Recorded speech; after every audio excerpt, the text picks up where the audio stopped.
Premier match de la saison et il vaut un trophée, la Supercoupe. Rendez-vous traditionnel avant le coup d'envoi du championnat.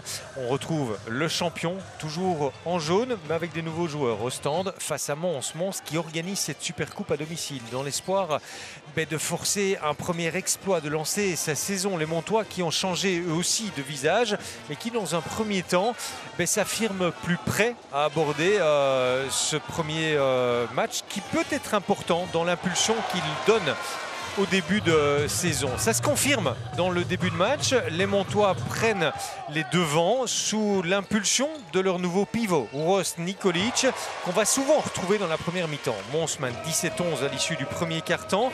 Et comme au stand est un petit peu méconnaissable, tant collectivement qu'au niveau de la dureté défensive dans le deuxième quart-temps, l'écart va continuer à grandir.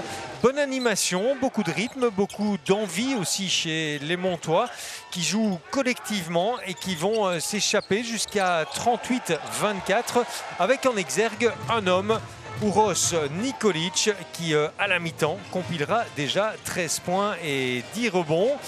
C'est lui qui capte ce dernier rebond, même si le dernier panier ne sera pas transformé. 14 points d'avance à la mi-temps pour Mons, c'est intéressant. Ça stimule évidemment une réaction d'Ostende. On connaît le caractère côtier. On s'attend donc à retrouver des ajustements et une équipe beaucoup plus intense. C'est exactement ce qui va se passer à la reprise, puisque Mons va mettre plus de 6 minutes pour inscrire son premier panier. Pendant ce temps, sous l'impulsion des anciens Ostendais entre guillemets, c'est-à-dire ceux qui étaient déjà présents la saison passée, l'écart diminue. Il n'est plus que de 4 unités à l'issue du troisième quart-temps, 43-39. Un autre match a commencé et Mons, petit à petit, après avoir fléchi, va céder. Ostende prend pour la première fois de la rencontre les commandes à 43-44. Sous l'impulsion d'un Elias Lazizi qui n'aura pas beaucoup marqué mais qui aurait été très précieux. Sous l'impulsion aussi de cet homme au potentiel avéré, l'international monténégrin Nemanja Djuricic, qui incarne un petit peu la révolte ostendaise en deuxième mi-temps. L'écart va culminer à 11 points en faveur d'Ostende à 45-56.